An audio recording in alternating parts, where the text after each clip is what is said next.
Fellow patriot, don't be fooled. World War III won't be fought between nations like the first two, and definitely not between the USA and Russia. They know the stakes, and they're not stupid enough to risk everything. No matter how crazy Putin may try to act just to scare the West, he has so much to lose. He's the most powerful man in Russia, and he doesn't want to lose that. He'll never go as far as self-destruction. But small elite groups of trained fanatics are crazy enough to kickstart the next world war. ISIS already set foot on American soil. The 3 jihadists arrested in Brooklyn for planning a bombing are part of a larger plot. According to the FBI, there are ISIS members in every state of the Union, just waiting for a sign. But the part that the feds leave out is these fanatics plan something far worse and much more dangerous than 9/11.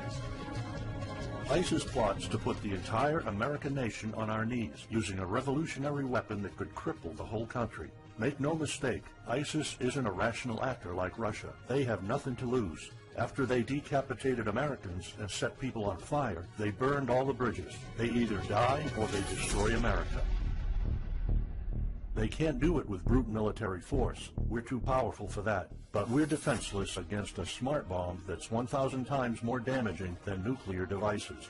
It's a weapon that can instantly end modern life in America by knocking out our power grid. Nothing that has electronic components will ever work again. Cars won't start. TVs, phones, the internet will all be dead. They're going to send us back to the Middle Ages. You'll have to make a fire to cook and use candles for light. In fact, just seconds after this calamity hits, all social structures will be reversed. And the information I'm about to disclose will put you at the top of the food chain. There's nothing you and I can do to stop it. But there is an answer. And if you stick with me until the end of this presentation, you'll meet one weird professor who's uncovered a proven way to shield yourself, your loved ones, and even your community from America's morbid coming mayhem. But first, who am I to make this kind of dark prophecy? My name is Alec Deacon. I'm the author of the bestseller, Backyard Liberty, the editor of Survivalpedia.com. I've published articles seen on SHTFplan.com, MyFamilySurvivalPlan.com, and of course, Survivalpedia. I spent almost 2 decades studying every last type of survival situation, and I am specialized in rural and wilderness survival. I know everything there is to know about bugging out, farming, supply stacking, home protection, you name it. And in the last couple of years, I dedicated my time to help anyone to survive any kind of disaster. But even more important, I'm a loving husband and father and a devoted Christian. I spent most of my life to making sure my family is 100% secure no matter what. I want them to be safe and know exactly what to do in case of an emergency or, if God forbid, anything goes wrong. I'm not going to beat around the bush. I love to prepare for the worst, and each year I find myself more prepared, both in knowledge and materials. But not too long ago, I realized I was prepping for the wrong things the entire time. What I discovered trashed all my years of experience in a heartbeat. It turned all my preps and knowledge into dust. It made me feel like a naive infant. I recently came across shocking news about an untold catastrophe set to wipe out our entire country. At first, I thought it was just a conspiracy theory. But I was dead wrong, and what I saw sent shivers down my spine. Here's what it's all about. ISIS found America's soft underbelly. If you want to take down an entire country without too much effort and without having any money or resources, all you have to do is to destroy his power grid.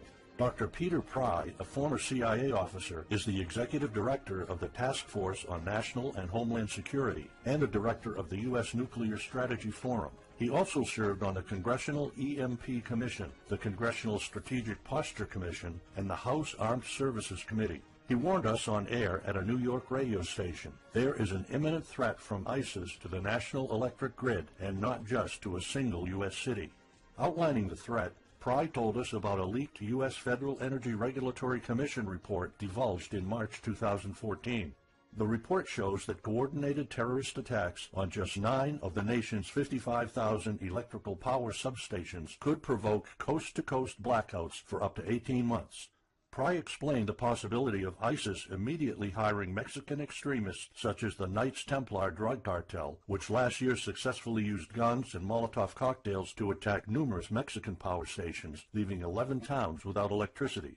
Pry continues, Now those guys are just across our southern border. That means that ISIS doesn't have to actually come to the United States on those U.S. passports. All they've got to do is contact the Knights Templar, wire these guys $10 million, I mean they'll do anything for money, and say, hey, go across that open U.S. border and take out the electric grid in Arizona or New Mexico or Minnesota or New York, or the entire nation. So something like that could be arranged. It could happen tomorrow. It could happen next week. And this is not a far-fetched scenario. It actually happened to our allies in the fight against terrorism. For example, in Yemen on June 9, 2014, ISIS allies in Al-Qaeda black out an entire country by knocking out power for 23 million people. For the first time in history, a terrorist attack on the electric power grid has blacked out an entire nation, in this case Yemen. On June 9th, Al-Qaeda in the Arabian Peninsula, AQAP, used rocket-propelled grenade launchers and mortars to destroy transmission towers, plunging the whole of Yemen into blackout. The AQAP blackout of Yemen's electric grid has gone largely unreported. While the media's attention was focused on the brutal conquest of northern Iraq, threats to take over Baghdad, ISIS decapitation videos, hostage situations, and burning people alive, this much more destructive terrorist threat has been ignored for too long. And it's not a singular event. It happened over and over again. On January 25, 2015, Pakistan suffers a major blackout after a rebel attack, leaving 140 million people in complete darkness without any power for weeks. Radicals connected to the Taliban attacked critical transmission lines and short-circuited the national electricity grid, plunging the whole country into darkness. And there's more. In fact, there were 3 more attacks before that. The rebels attacked the electric grid 3 times since January 13, 2015. Those aren't isolated incidents. They show a pattern. Those terrorists learned the easiest way to cripple a country is destroying its power grid. And that's exactly what former Deputy Director of the CIA, Mike Morrell, says. ISIS has the capacity to carry out a 9/11-style attack, and they can use Muslim fanatics who are already in the country. The consequences are beyond imagination. The Congressional Electromagnetic Pulse, EMP, Commission warned a nuclear Scud missile launched from a freighter could black out the U.S. for a year or more, killing up to 9 out of 10 Americans by starvation and societal collapse. What they don't say is you don't need a missile, a nuclear bomb, or a coordinated attack on 9 power substations to take out our entire power grid. Building a single EMP bomb is easy and cheap and will have the same devastating effect to our power grid. According to Peter Pride, America may never recover from an EMP attack. Before telling you how easy it is to build an EMP bomb and how fragile our power grid is, let me explain what an EMP is. An EMP, or electromagnetic pulse, is an electromagnetic discharge that fries sensitive circuits within minutes, even seconds. Most modern-day appliances, the gadgets we use daily, and even the U.S. power grid all have sensitive circuits built in. Think of a normal blackout when you don't have any lights, heating, or internet. Only an EMP blackout is permanent and on a larger scale. This means you can also say goodbye to telecommunications, transportation, and even utilities like water. That's why CIA fears an EMP bomb might send us back to the Middle Ages, and they fear that it will happen this year. We would basically be sent back to the Dark Ages because we're so accustomed to have everything at our fingertips. Electricity is like the heart of the human body. When it stops pumping, everything shuts down. Your TV, laptop, fridge, your oven, cell phones, kitchen appliances, and the radio will be useless. GPS navigation, banking, and transportation, all your utilities, including gas, electricity, and water, would cease to work anymore. Power outages would be followed by nationwide blackouts, radio silence, and satellite breakdowns, leaving the world in total chaos. Imagine not having any electricity for days, weeks, months, or even years. No lights, no communication channels, no water, no refrigeration, no navigation systems, no gas pumping, no food transportation, no waste pumping or garbage collecting.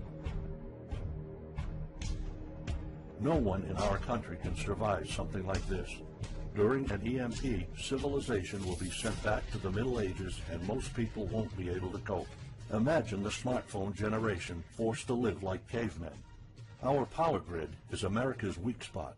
Before I explain how easy it is to build an EMP bomb, you'll first need to realize just how fragile our power grid is. People were panicking when the stock and bond system was downgraded to an A-. Imagine what would happen if people only knew our nation's power grid is rated a D+. The CIA knows. That's why they shiver at the thought of an EMP attack. America relies on an electric grid based on 1880s systems. It's so bad it could give out at any moment without an EMP attack. In 2011 alone, there were 3,071 blackouts in the U.S. That amounts to 85 days of blackouts, while the average duration of a blackout is 3.5 hours. Just think of how often the power goes out in California or New York, and that's without an EMP. So in just a few years, the power grid might be overwhelmed by national demands. And here's the really scary part. This may sound unbelievable, but building an EMP device is not expensive or difficult. A small EMP device that fries your cell phone can be built with just a few bucks, some batteries, and spare parts you can find in a camera.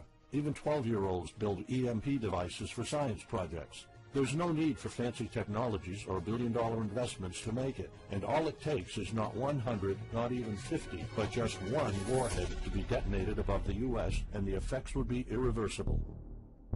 HEMP stands for High Altitude Electromagnetic Pulse. It's an EMP device that can be strategically detonated at an altitude of 20 miles above the surface of our country that will permanently cripple our power grid. And let's face it, the U.S. hasn't exactly been making friends over the past decades. North Korea, Iran, Russia, Afghanistan, China, all the enemies we've been making back since World War II have the power to detonate an HEMP over U.S. soil. And as if HEMPs aren't easy enough to build, any kind of warhead can be easily bought on the black market, especially an HEMP device. In fact, these enemy countries will gladly give this weapon to a terrorist organization like ISIS.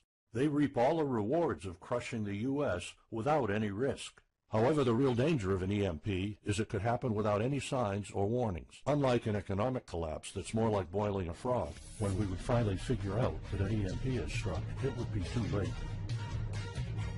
Just imagine you're heading to the kitchen to have breakfast. Usually you hear noise on the background, TV, radio, anything. But today there's a deadly silence, and you felt something's a bit off. You go to the kitchen and your wife tells you she can't cook breakfast because there's no power. You then notice there's no lights. Probably just a normal blackout. You pour a bowl of cereal and start eating it. You're halfway through your breakfast, but then you notice your neighbors gathered outside in one big disoriented crowd. Probably the blackout affected most of the neighborhood. That's when one of your kids comes over to complain that the cell phone doesn't work. You explain that it can't be charged because of the blackout, but you check your phone and it doesn't work either. Maybe this isn't just a plain blackout. So you go outside to talk to your neighbors. All of them experienced the same crazy stuff as you did. One of them has a radio. You can hear something. There's been an EMP attack. No invasion, but the power grid is down indefinitely. This will be the last time you'll see your neighbors like this. You know you're prepared for anything, but the possibility of an EMP attack never occurred to you. This is not a drill. It's the real thing.